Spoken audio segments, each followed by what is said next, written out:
नमस्कार साथियों, स्वागत है आप सभी का एक बार फिर से। साथियों, इस वीडियो में हम लोग बात करने वाले हैं कि क्या नोट्स बनाने का सही तरीका क्या होता है।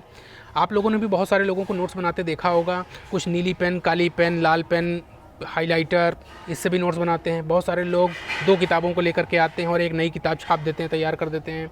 उस तरीके की भी नोट्स से बनती हैं। बहुत सारे लोग बहुत स्पेसिफिक होकर नोट्स से बनाते हैं। कुछ शॉर्ट हैंड टाइप में ऐसा लिख देते हैं कि ना कोई और दूसरा पढ़ सकता, ना वो खुद ही पढ़ सकते हैं। तो मैं कहना चाहता हूँ कि इस तरह की सारी नोट्स से बेकार हैं, आपके किसी काम की नहीं है। अगर आप इन तीन कैटेगरी में से किसी भी एक कैटेगरी में आते हो तो आपकी नोट्स किसी काम की नहीं होने वाली है। चाहे आपने दो बुकों को मिलाकर एक नई बुक बना दी हो, तब भी आपको किसी काम की नहीं है नोट्स, क्योंकि इतनी बल्कि वो नोट्स हो जाएगी कि आप उसको पढ़ ही नहीं पाओगे, रिवाइज ही नहीं कर पाओगे। अगर रिवाइज करोगे तो वही रह जाओगे, फिर और कुछ कर भी नहीं पाओगे। पहली चीज़। दूसरी चीज़, अगर आप कोई ऐसी नोट्स बनाते जो आप खुद ही नहीं पढ़ पाते तो वो तो किसी काम की वैसे भी नहीं होने वाली है। तीसरी बात, अगर आप नोट्स बनाने में बहुत ज़्यादा हाइलाइटर, बहुत ज़्यादा आप लाल, पीली, नीली, काली पेन, बहुत तरीके एक्सपेरिमेंट्स आप करते हो, बहुत तरह के अच्छे बनाते बनाते हो, तो मैं कहता हूँ हो सकता है आप बहुत अच्छी, अगर आपका हैंड राइटिंग है, स्पीड में लिखने के दौरान आपकी हैंड राइटिंग बहुत अच्छी है, बहुत अच्छा आप रिप्रेजेंटेशन कर सकते हैं, तो आपकी वो अलग चीज़ है। बट आप उसको करने में आप अपना बहुत ज़्यादा एक्सेस टाइम बर्बाद कर रहे हो, तो मुझे लगता है वो कोई बहुत प्रॉफिटेबल चीज़ नहीं है। आपको आने वाले कॉम्पिटिटिव एग्ज़ाम में आपको बिल्कुल भी फ़ायदा नहीं करने वाली वो।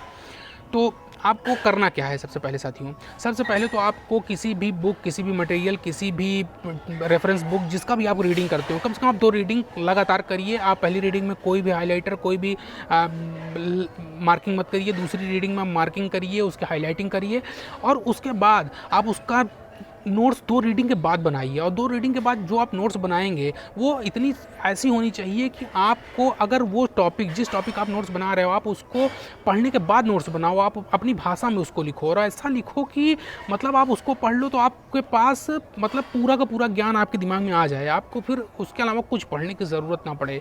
अगर आपको ऐसा नहीं करना पड़ रहा है, आप उसको पढ़ने के बाद क्वेश्चंस नहीं लगा पा रहे हो, क्वेश्चंस को टैकल नहीं कर पा रहे हो, तो आपकी वो नोट्स बेकार है, तब वो किसी काम की नहीं है आपकी।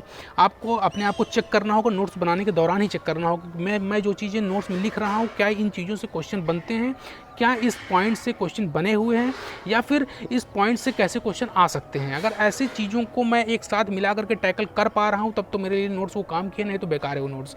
पहली चीज़।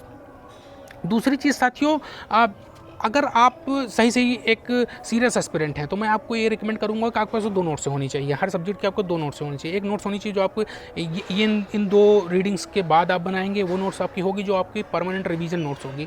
पर आपके पास एक और छोटी नोट्स होनी चाहिए, ऐसी नोट्स जिसमें ऐसे पॉइंट्स लिखे हुए होने चाहिए जिसमें आप बार बार गलतियाँ करते हो, बार बार जिनको आप भूलते हो, आप बार बार जिनको पढ़ने के बाद भी गलतियाँ करते हो और आप गलत कर देते हो, पेपर में गलत कर देते हो, बार बार वो आपसे गलत हो जाता है या फिर याद नहीं होता है आपको बार बार।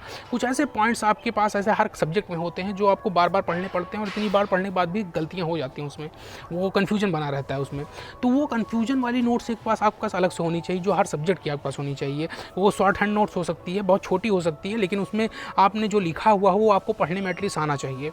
तो आप ऐसी नोट्स बना सकते हो, क्योंकि वो फ़ायदा आपको ज़्यादा करती है एट द एंड में। क्योंकि आपके पास जब आप कई बार अपनी मेन नोट्स को पढ़ लेते हैं, तो आपके पास जब पेपर आ जाता है एट द एंड रिजल्ट वाले दिन या पेपर वाले दिन का जब समय होता है, तो आपको इतना समय नहीं होता है कि आप पूरी बल्कि नोट्स को पढ़ सको। तो आप जो शॉर्ट हैंड नोट्स बनाए रहते हो, कुछ पेजेस की होती है, 150 पेजेस की, आप उसको अगर पढ़ लेते हो तो आपको लगता है कि सारे संसार का नॉलेज आपके दिमाग में स्टोर हो गया है। कुछ इस टाइप के नोट्स बनाने की कोशिश करिए, चाहे वो आपका करंट अफेयर्स हो, चाहे आपका किसी सब्जेक्ट का हो, चाहे यूपी स्पेशल का हो, चाहे आपका मेंस का सब्जेक्ट हो, मेंस के आंसर राइटिंग का कंटेंट हो, या फिर प्रीलिम्स से रिलेटेड कोई कंटेंट हो। आप इन सब में इस तरीके का इस्तेमाल करिए, तभी आपका सिलेक्शन हो सकता है। अदरवाइज़ आप भटकते रहोगे, नोट्स बनाते रहोगे।